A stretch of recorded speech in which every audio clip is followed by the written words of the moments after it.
শুনুন, আমি অত চটিফটি বুঝি না। আমি যেটুক বুঝি সেটুক হচ্ছে আমার লিপস্টিক, ঠিক আছে? আমার লিপস্টিকের এত দাম বাড়ানো হচ্ছে কেন, আমি আপনাদের মাধ্যমে জানতে চাই।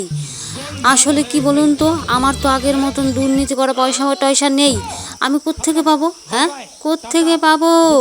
আর এতদিন নিজের দুর্নীতি করা টাকা নিয়ে আমি আমার স্বামীর সঙ্গে উল্টো পাল্টা ঝগড়া করেছি, মানে তাকে গরম দেখিয়েছি যে আমার কাছেও টাকা আছে, আমি লিপস্টিক কিনে নিতে পারি।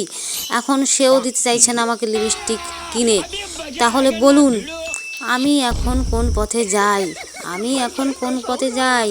ওই চটি মোটি বাদ দিন, ওই চটির জামানা শেষ, ঠিক আছে?